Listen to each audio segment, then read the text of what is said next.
The following is a special video presentation of the Hennepin County Library.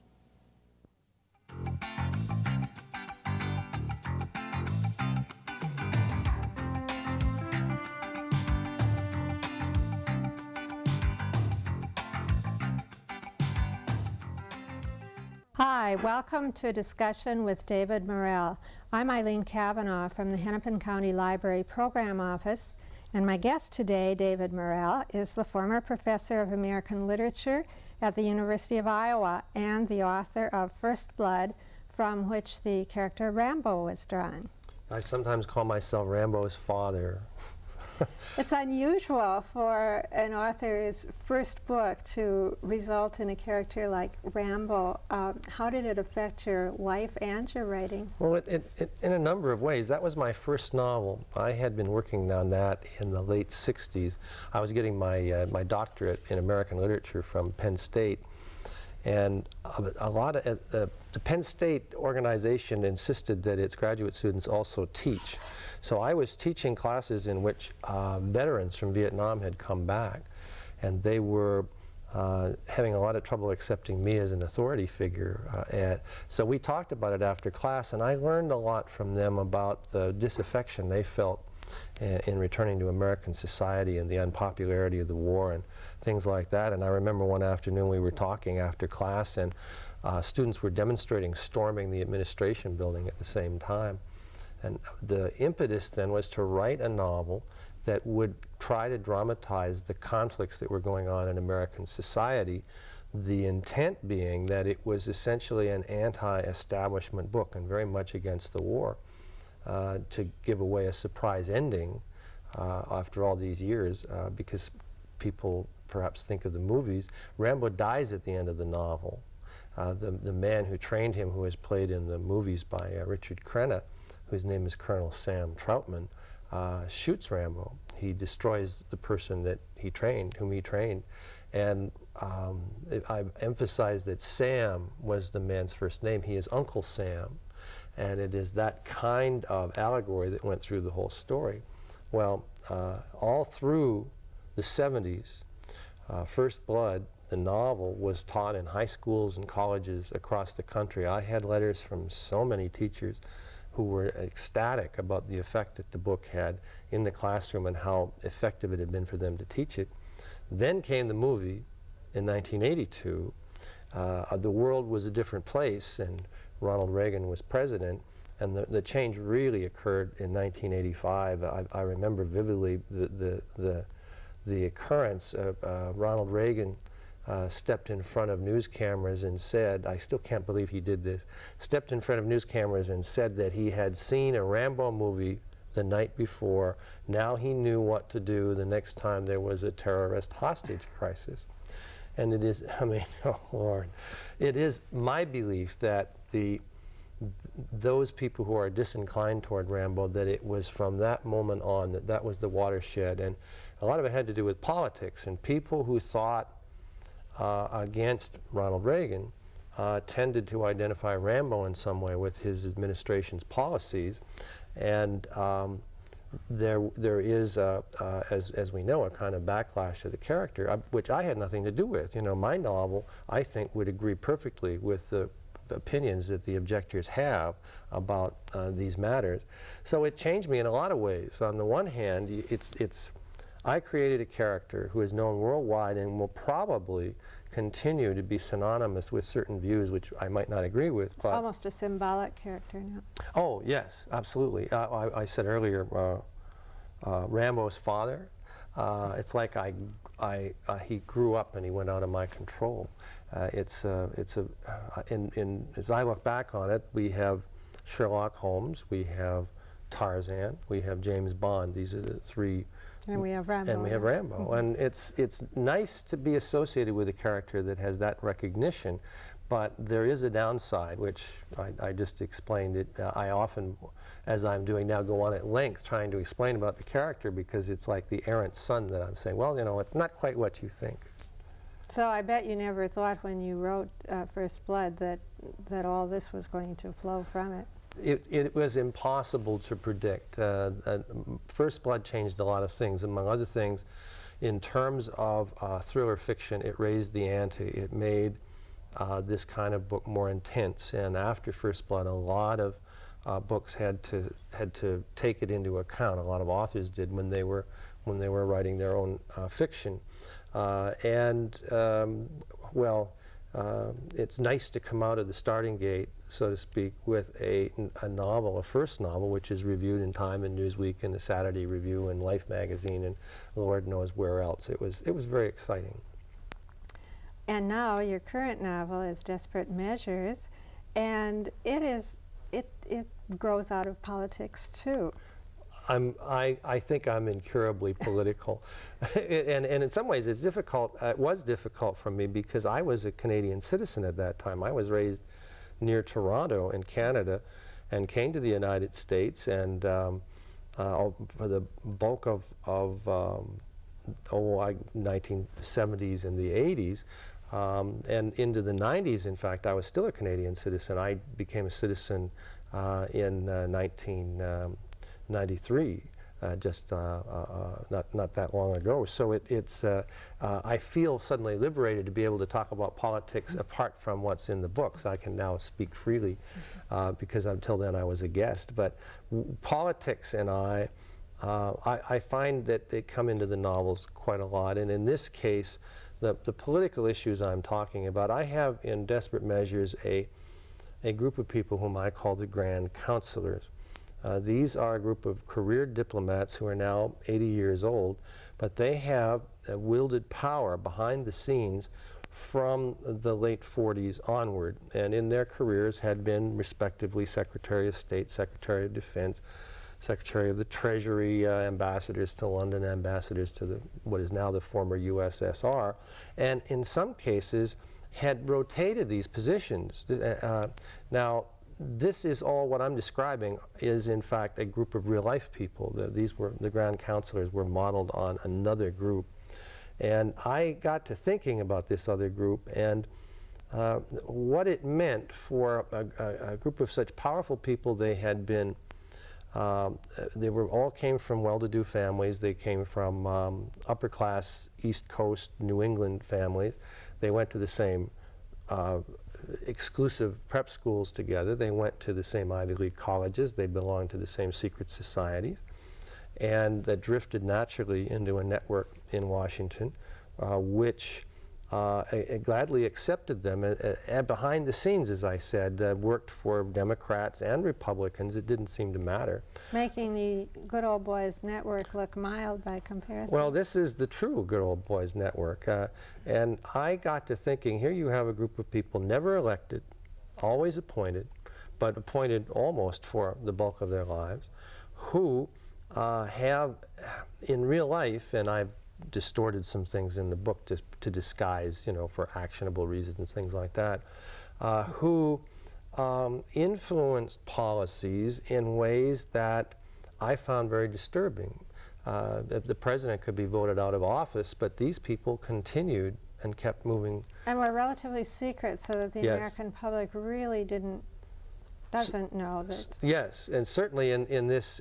Or certainly doesn't know what influence they have on policy. Oh, it's terrible. So I had hoped that aspect of the novel would be an eye-opener to people. It's the professor in me. I can't stop educating. Do you think that you used writing in Desperate Measures in some way to protest the abuse of power? Oh yes. See, I believe that thrillers must be about something, that there have to be three ingredients. One, a thriller must be thrilling. But with always allowing for that, you need a character that has inherent interest, that there are complications and forces at work which are worth exploring. And third, that the book be about something, that there be an essential theme which we would, when I was teaching American literature, I'm dealing with the kinds of themes that I taught every day in class. And I think that that's what sets my work apart from the standard thriller writer, because most of them are just satisfied to tell a good story. But I wanted to write books that someone who wanted a thriller could just say, okay, that's fine, and enjoy it, but somebody, say a former colleague of mine at the University of Iowa, would read it and say, hey, yeah, that's really interesting, and I was teaching something about that the other day, that there is an intellectual depth to it as well. Well, I had an interesting experience reading the book because Desperate Measures is a chase scene from start to finish. Yes. And all of a sudden I realized that I was racing through the book myself. and then I realized that the short chapters encouraged me to race through the book. And I almost felt as if I was participating in the action because I was... Do you know what subliminal advertising is? Where you have, as it were, hidden messages in a text. I have been experimenting for a long time with two techniques which build in the kind of reaction that you're talking about. One has to do with the rhythms of a sentence. And I worked more with this earlier in my career, but I still do it. I'm a big fan of Gerard Manley Hopkins's poetry, and he worked with something that he called sprung rhythm. And what I do is along the lines of what he did, only I'm doing it for other reasons. I would establish a rhythm in which it becomes almost regular, in which the reader can anticipate, as it were, lulling you. And then when something untoward is going to happen, when the juices are meant to start flowing and the adrenaline kicking in, I spring the rhythm so that your heart will literally lurch in sympathy.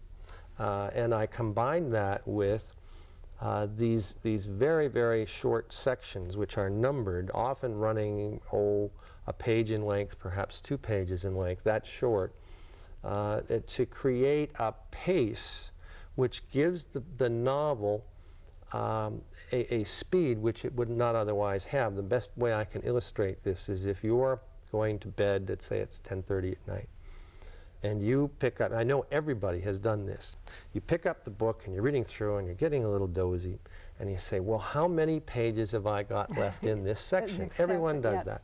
If there are 15 pages left in the section, the odds are, if your eyes are heavy enough, you'll say, well, I can't get through all that, and you'll close the book and you put it down and you say, well, you know, boy, that book put me to sleep. Now what I do is I could take those same 15 pages and by structuring the scene, break it down into smaller ingredients so that I might get 7 sections out of a 15-page section that someone else is doing. And it's not just a matter of putting in the numbers. There is a technique of pacing that's at work here.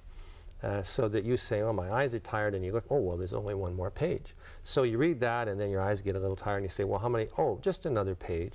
So I can get you through those 15 pages that would have hung you up before, and maybe through another 15 or 30 pages, so that people will come to me and say, oh, the book kept me up.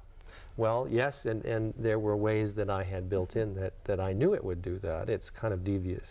Well, the technique certainly works. At least it worked on me. Good, I'm glad. We have these in the novel, Matt Pitman, who is ready to end his life. And Matt, by the way, is the name of your son who died that's correct. As an adolescent. And there's this whole thread, a separate thread beyond the political thread, in which Matt is ready to end his life, but he's going to put his life in order first. He's going to tie up all the loose ends, and he finds he owes a favor to his editor, who is his friend. So he agrees to write the obituary of a man who hasn't died yet. The obituary of a man who has not yet died. So we have this premise set up for the reader. I thought it was interesting that you used your son's name for the main character, for the father. Matt's name became Matt Pitman, the main character in the book. Well, by way of explanation, in 1985, 87, I had a wonderful son named Matthew who was 15 years old, and he, in 87, became ill with a rare form of bone cancer called Ewing's sarcoma. And he died. It took 6 months, and he went through a process of regular chemotherapy, investigational chemotherapy, radical surgery in which this entire portion of his body was removed, and they still hadn't got all the cancer. And so he went to the bone marrow transplant ward, where he died from complications of the treatment. His immune system became affected and was so suppressed that staph and strep germs took advantage and multiplied wholesale and killed him from something called toxic shock. And after Matt's death, I became useless. I had what I now realize was a nervous breakdown. I was totally incapacitated. I managed over a long period of time finally to become functional again and to continue writing. But when I came to this book, with the issues that it involved to do with grief, I knew that I was going to have to call the main character Matt. Matt had always, when he knew he was going to die, and he said, "But no one will remember me." And I thought, well, all right, it's 7 years later, and it's for me at least in remembrance. And as I was writing the book, there was a lot of love attached to writing about this man. And the main character in the book also has a son who dies as an adolescent, and this is why he decides to end his life. I also thought it was curious that Matt Pitman, the main character in Desperate Measures, says at one point that he has to get out of a particular situation to avoid being killed, so that this man who is going to end his life a few days ago is constantly trying to avoid being killed. And he reflects on that and says, "I wonder why I'm so anxious to preserve my own life." Yes, and the answer is one of the steps in his trying to become whole again. I remember that scene vividly, and it amused me greatly. He had planned, as you say, he had planned to kill himself. Now they're chasing him. And the reason they're chasing him is that there's a lovely line about this book. I have to add that this is a book about an obituary writer, and you had some of it, who is assigned the task of writing an obituary about someone who is not yet dead, and in the process ends up causing the death of the man about whom he is writing, and is blamed for that death. And so, okay. Although actually he didn't cause No, the he death. didn't. He did not do He it. saved the man's life. He tried to, and it didn't work. There's something, I think, charming about that, but and it's one of the reasons I wanted to write the book, because I was so in love with the idea. But then to move forward, people are chasing him, and they're shooting at him, and he's saying, "Well, wait a minute, I was going to kill myself, and now what's going on? Why not let them do it for me?" And this was one of the turning points. He says, "Hey, I want it to be my idea."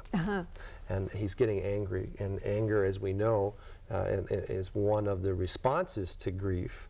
You have depression and rejection and denial and things and there's a certain point where anger enters into it, and I want it to, in a certain way, build in these Elizabeth Kubler-Ross reactions to death as part of the structure of the book. And I was very happy when I got to that scene. He says, "I want it to be my idea." One of the other reasons in the book, Desperate Measures, that he keeps on preserving his life is that his son tells him to keep going. Do you think in real life that the closeness between a father and son can allow for a son to be some kind of guide to the father? Well, it certainly happened with me. I mean, this is the way I operate. Matt's been dead 7 years now, and I feel his presence constantly with me. Now, one has to ask, what does this mean? You know, is this a sentimental reaction? Is this a literal presence? Hey, I have no idea. All I know is what I feel. And I know on one occasion in real life, something to do with him helped me a great deal. I was subject to panic attacks after he died. I was having 2 or 3 or 4 panic attacks a day. And for viewers who don't know what a panic attack is, stress and massive doses of adrenaline hitting the body will, in the case of a victim of this syndrome, cause severe muscle contractions, which are so powerful and so painful that they are the equivalent of a heart attack. They won't kill you, but you think you are dying. And they will also cause all kinds of things in your head, headaches, which are so powerful that you're convinced you're having a stroke. And there were days when I didn't know which was going to kill me first, the heart attack or the stroke. Very real belief that this is it, I'm dying at this moment. And I was having 2 or 3 of these a day. Well, I was once in New York visiting an editor, and I went to do something. Actually, it was a Broadway show. I wanted to see a Broadway show, and I was done. And it was 11:30 at midnight, and close to midnight, 11:30 at night, in New York, Times Square, and I had a panic attack. And I had to sit down at the curb. I didn't have the strength. I couldn't get a taxi anyway, but I wouldn't have had the strength to hail one. And on one side of me, there was a bag lady, and on the other side of me, what looked suspiciously like a junkie. And I said to myself, if I'm not careful, I could get killed. Because I was well dressed, and I mean, it was clear that I had money on me. And I remember saying, hey, Matt, instinctively I began to talk to him, and I said, Matt, if you want to give your dad a hand, this is a good time. I had 12 blocks to get to the hotel. It took me 2 hours. The only way I was able to stagger, literally stagger from post to post that far, was that I felt, and again, was it real or my imagination, I felt this 15-year-old boy holding me up. It was an amazing thing. So in periods of problems, I say, hey, Matt, give your dad a hand. And I was using a lot of that in the book, where he feels such a powerful identification with the dead son that he will virtually believe that the child is with him. In an earlier book, Fireflies, you talked about some of the, well, I guess I'll call them mystical experiences. Yes. I don't know if that's the right name. That's the name I use. But whatever you want to call experiences that aren't literally Yes. true. And I wondered if they live on with you or how they influenced your life. No, I never had. The experiences were very powerful. In one case, the day after Matt died, I was in our bedroom. It was night, and I remember I was kneeling at the side of the bed, sobbing, and the room filled. Again, I have to always qualify. Was it real or was it something I wanted to see? All I know, it was powerful, and it meant something to me. The room filled with these blazing, darting lights, which I liken to fireflies. And one of them came in front of me and gave me a lecture in Matt's voice, with the gist of which was, grieve for yourself, don't grieve for me, I'm okay.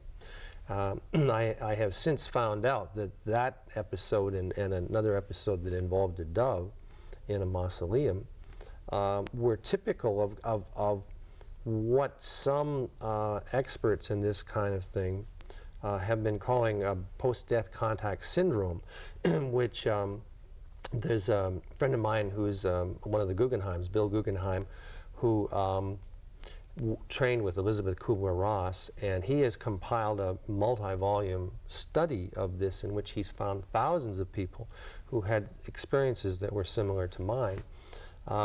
It's a very difficult thing to talk about because the emotions I felt were certainly real. The experience was subjective.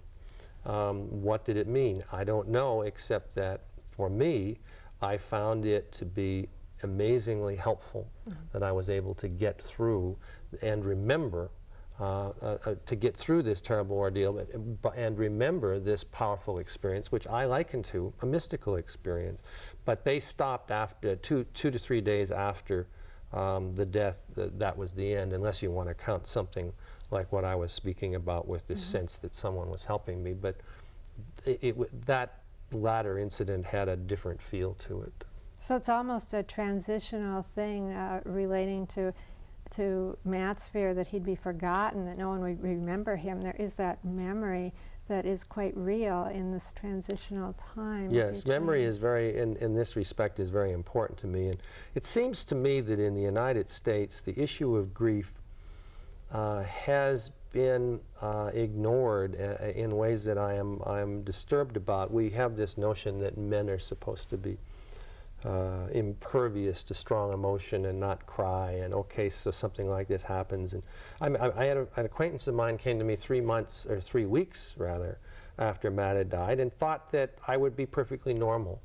Thought that life would be on. Well, he's dead. We got him. The funeral's over. Okay, what's on TV tonight? And I have run across a lot of people who have these bizarre notions, and grief takes its own time. and it takes its own way. And anybody who is in grief knows how annoying it is for somebody to say, well, you just got to straighten up now. You know, you got to get on with your life. Hey, it hurts. Or time will heal. Time will heal. All these bromides. I know of only one comment in these circumstances that will fill the bill, and it's very simple. And all you have to do is say, I'm sorry. And that does the whole job. The time will heal. Oh, you know, there are lots of them. And for me, it's been 7 years, and I've gone through a number of stages. I went through what I call the scarring process. And then I went through this period of it's hard to explain. There's a kind of a numbness that I felt I was waking up from. You know how when your arm is asleep and then you begin to tingle, and I felt emotions and things that I hadn't felt for a while gradually coming back. And now I have this sense of his memory being with me in such a positive way that I'm beginning to feel, you know, a little bit better. It only took 7 years. And I expect there'll be, you know, it will get And perhaps there's continue. a sense in which it continues all your life Yes. in some form. That's what I was going to say. I mean, this is, I expect to go to my grave, you know, with the one thought that I wish my son hadn't died. I think it's interesting that Fireflies, which, and we have only a couple of minutes left, but I just wanted to explore the fact that Fireflies is kind of a non-fictional account that shows up in fiction Yes. in desperate measures. Was that a conscious? It was in a decision way. on I your had done Fireflies immediately after Matt died. In 3 months, I don't remember writing it. It was a kind of a white heat commitment to get all of this down because I couldn't believe it had happened. And oddly enough, well, not so oddly, Fireflies is the book that I get the most letters about. Interesting. I have had more response to that book than anything I've done. And not always from people who have lost children. A lot of it has to do with people in grief generally who say, hey, you're expressing what I'm feeling, and thank you, because it's like people need permission to feel these things. Then time marched on, and I did a number of books, The Fifth Profession and The Covenant of the Flame, and Assumed Identity. And in between them, I was writing short fiction about grief. I have a number of short stories. And it still wasn't out of my system, and I wanted to try then to do it one more time with this. And the interesting thing is I finished the book, and somebody asked me to do a story for an anthology on grief, and I said yes, and I started to write it, and I couldn't. I said, no, I've done this, and I told him I wouldn't and canceled. It was done. finished. And this needs to be our finish. I do thank you for coming, Well, David, thank and you. for talking about desperate measures and about your experiences as well. Thank you. My pleasure.